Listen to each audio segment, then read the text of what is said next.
Olá, gente, tudo bom? Pastora Gláucia, mais uma vez para nossa aula de teologia contemporânea e hoje nós vamos dedicar essa aula para falar um pouco sobre a teologia latino-americana. Lembrando que nós temos dentro do nosso seminário uma disciplina que é destinada a esse conteúdo, tá? Então, hoje aqui só porque ela fez parte desse tempo histórico que nós estamos falando da teologia contemporânea, nós vamos então situar também a teologia latino-americana dentro desse tempo histórico, tá? Então eu separei aqui algumas coisas para a gente conversar, fazer esse apanhado geral da teologia latino-americana. Você já ouviu falar sobre teologia latino-americana? Você conhece algum dos teólogos? Já ouviu falar algum deles? Sabe sobre o que eles tratam? Qual foi a motivação? Como é que iniciou esse movimento da teologia latino-americana? Você sabe que essa teologia latino-americana foi um movimento muito forte dentro da Igreja Católica, mas no movimento protestante, na Igreja Protestante, também teve algo semelhante, tentando abordar dentro dessa mesma ótica uma visão atual que respondesse os anseios das pessoas da nossa época, do nosso tempo. Como será que foi formulada essa teologia? Foi de um modo só? Tem vários viés? Como é que a gente pode conhecer um pouquinho sobre isso? Então, na aula de hoje, a gente vai dar esse apanhado geral, esse panorama da nossa disciplina, ok? Então, deixa eu destacar aqui algumas coisas importantes para você. Bom, esse termo teologia da libertação, ele, embora muitas pessoas pensam que é uma coisa só, ele se destina ao movimento da Igreja Católica dentro desse tempo. Na Igreja Protestante surgiu um movimento ecumênico chamado Teologia da Missão Integral. Já escutou falar sobre isso? Missão integral? Então, são formas semelhantes, ou pelo menos tentativas semelhantes de responder ao mundo moderno, ao mundo pós-moderno, ok?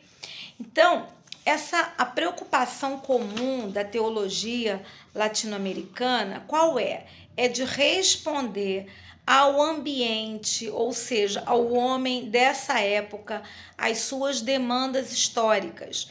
Então, para a teologia da libertação, ele não quer ficar simplesmente fazendo reflexões do contexto passado, mas ele quer usar a Bíblia, né, utilizar a Bíblia como uma inspiração para tratar de temas atuais.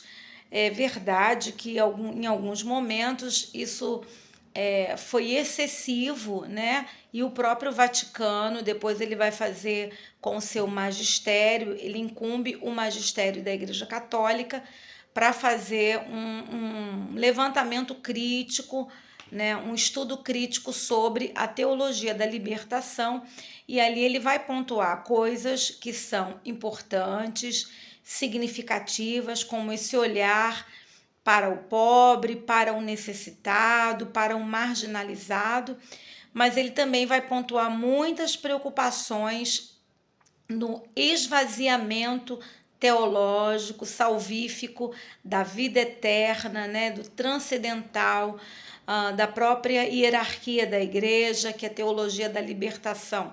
Ela tenta não se utilizar dessa ferramenta institucional e bíblica da hierarquia, e essa teologia latino-americana ela vai vir muito embasada por Karl Marx.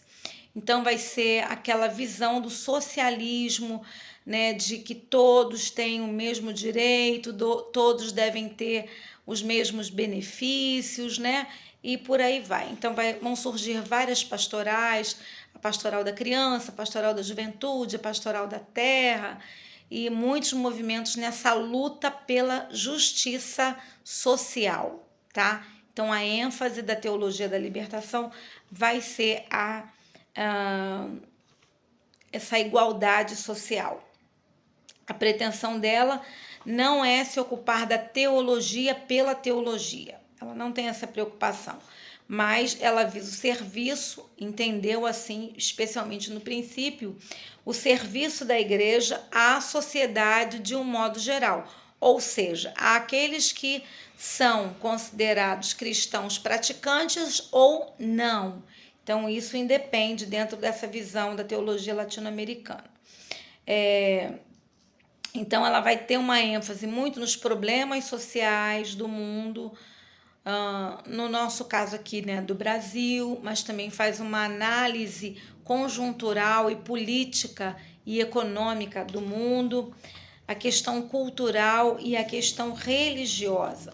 Então, os problemas socioeconômicos vão ser a prioridade da discussão e da reflexão da teologia latino-americana, da teologia da libertação. Ela vai, então, utilizar ferramentas teóricas das ciências sociais. Então, prestem atenção, isso é algo que vai mudar completamente o resultado final, né? É a mesma coisa, você vai fazer um bolo, você está acostumado a ter uma receita de um bolo e, de repente, você vai usar outros ingredientes que não constam na sua receita original. Então, obviamente que o resultado vai ser bem diferente daquele que a sua culinária estava proposta a fazer. Então, fazendo uma analogia, um paralelismo, só para facilitar, é exatamente isso. Ela vai pegar ferramentas das ciências sociais, então, dos pressupostos, do mecanismo, né, para poder construir a partir dali a teologia da libertação, tá? Como essa mediação, ela não se preocupa tanto com, ou melhor, ela se preocupa muito com a realidade sócio-histórica atual, o ambiente social, mais até do que a questão do texto bíblico por si só, tá? Então, quando ela for fazer, os teólogos da teologia da libertação vão fazer a exegese do texto, vão fazer ali também a interpretação, vão buscar o texto, vão buscar com um olhar muito voltado para a questão social. Então, eles vão focar muito no Jesus, no caso, né, dentro dessa visão dos evangelhos, o Jesus que está com o pobre, o Jesus que está com o necessitado, o Jesus que cura o pobre, que dá o pão ao pobre, né? O pobre que é excluído, o deficiente que é excluído da própria religião na ocasião, né? Então, o viés vai ser restrito a esse olhar de conjuntura política e social, ok? Então, vão ver que os judeus naquela época estão dominados por Roma, então já entra a figura do opressor e do oprimido, uma linguagem muitíssimo utilizada na teologia da libertação, ok? Então, essa opção pelos pobres é a tônica mais visível de em qual caminho a teologia da libertação vai trilhar, tá? É um novo lugar teológico, então o lugar do oprimido. A teologia da libertação tem a intenção de ser tanto a voz daquele que não tem como se manifestar historicamente, junto àqueles que sempre foram tratados como meros figurantes nesse cenário mundial. Então, a teologia da libertação vai tentar valorizar essa pessoa que é oprimida, que é empobrecida, que não tem voz de relevância, que tem a invisibilidade social. Então, todo esse viés vai ser tecido nessa visão teológica, tá? E essa condição, então, ela é propícia para o surgimento desta forma de fazer teologia. Então, foi uma nova consciência histórica que foi se formando. observado especialmente a partir dos povos chamados de terceiro mundo.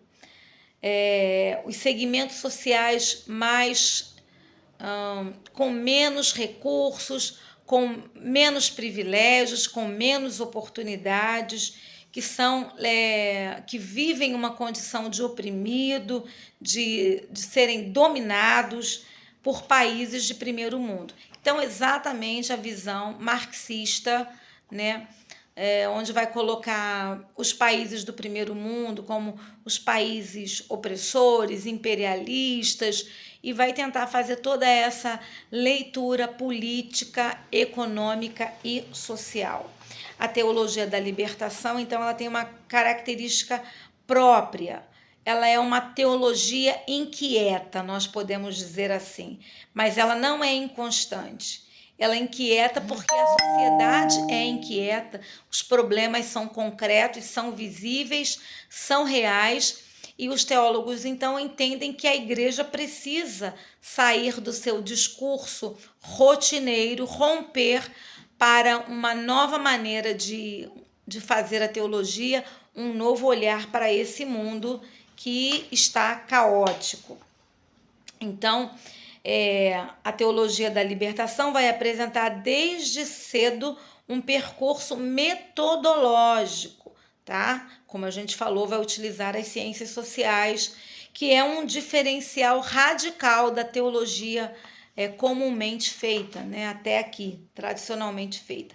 Ela assume a praxis, ou seja, assume que a situação sócio-histórica como seu ponto de partida.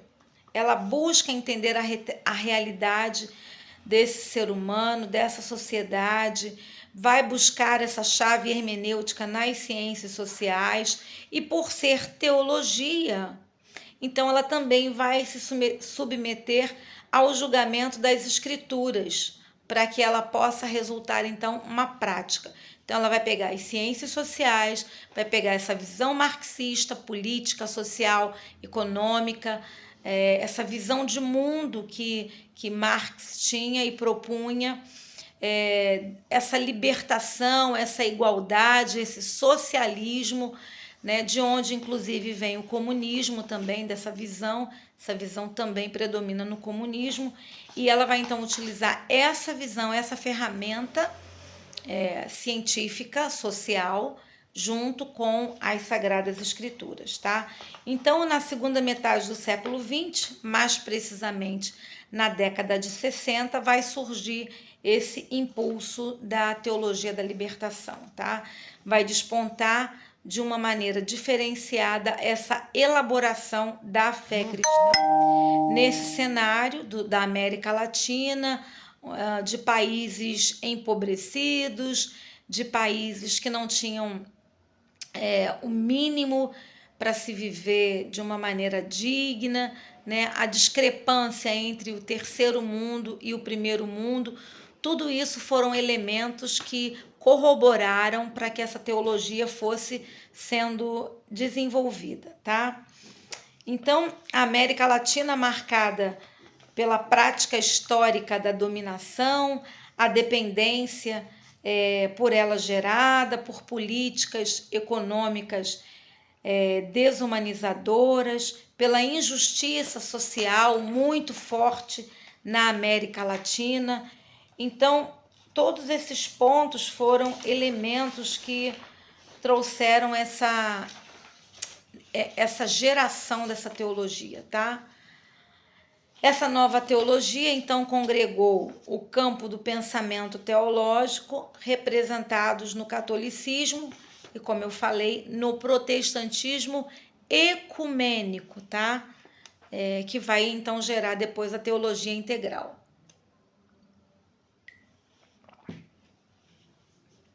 Essa teologia que surge aqui na América Latina é uma teologia genuína, nativa, inclusive fazendo crítica à teologia até então que vigorava predominantemente, como também uma teologia fruto de países do primeiro mundo, de países imperialistas, Então, esse movimento foi um movimento político e social tão forte que gerou até essa recusa da teologia até ali produzida, como uma teologia não legítima dos povos, dos países da América Latina.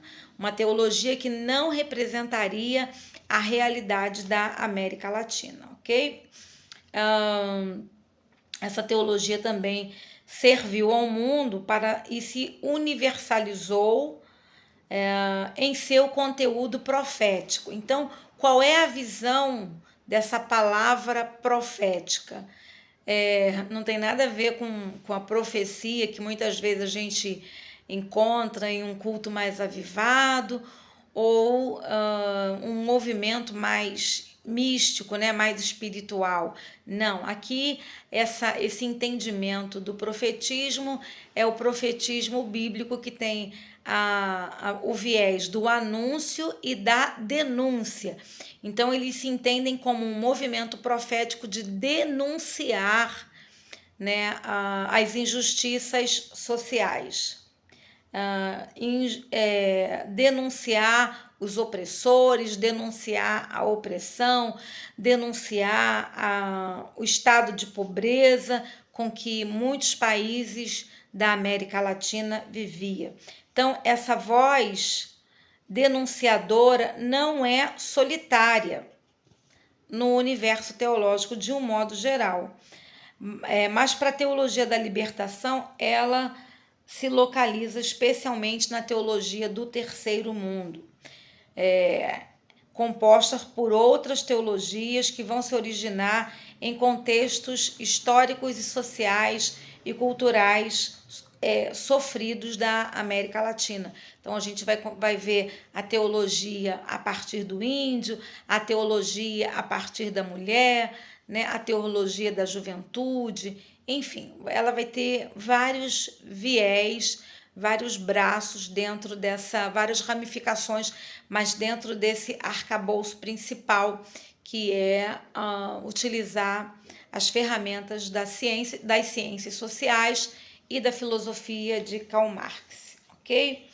Então, devido ao fato de que a teologia da libertação é uma teologia contextual, ou seja, ela nasce e discute e se importa com o contexto atual, com a sociedade atual, ela é nascida numa situação bem definida, ela compreende qual o ambiente onde ela está, e essa realidade sociocultural é a realidade da América Latina, tá?